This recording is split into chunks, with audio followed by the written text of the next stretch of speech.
మండూరు, తొట్టెంపూడి, సుండూరు, పెదగాదలవరు, చిన్నపరిమి, పెనుగుదురుపాడు ఈ గ్రామాల్లో రీసర్వే దాదాపు మొత్తం పూర్తి అయిపోయింది.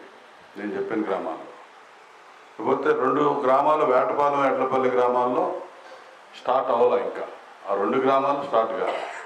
మిగిలిన ఆలపాడు, కేఎన్పల్లి, వలివేరు, మోదుకూరు కొన్ని గ్రౌండింగ్ స్టేజ్లో ఉన్నాయి. కొన్ని తహసీల్దార్ లాగిన్లో, జేసీ లాగిన్లో పెండింగ్లో ఉన్నాయి. అవన్నీ కూడా త్వరలోనే పూర్తి చేసుకుంటాం.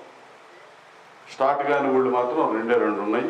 అది వేటపాలెం, ఎడ్లపల్లి. త్వరలోనే అది కూడా స్టార్ట్ అవుతుందని చెప్పి మీకు తెలియజేస్తూ మీరు అన్ని అంశాలు కూడా గమనిస్తూ ఉండండి.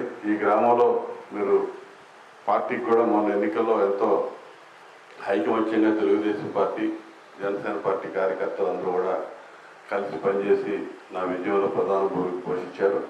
ఇదే ఐకమత్యాన్ని ఏ ఎన్నికలున్నా కానీ గెలిపే ధ్యేయంగా రాజకీయ పక్షాల పని గెలిపే ధ్యేయంగా పనిచేసుకుంటాం.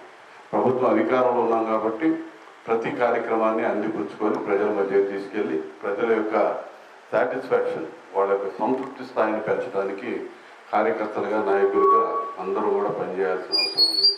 ఇబ్బందులు ఉంటాయి, చిన్న ఇబ్బందులు ఉంటే ఆ ఇబ్బందులన్నీ కూడా మీ స్థాయిలో పరిష్కారం అవ్వగలిగి ఉంటే మీరు చేయటం, లేదంటే నా దృష్టికి తీసుకొచ్చి ఆ సమస్యల పరిష్కారానికి మీరు చొరవ తీసుకోవాలని చెప్పి గ్రామంలో ఉండే ప్రతి నాయకుల్ని నేను కోరుతా ఉన్నాను.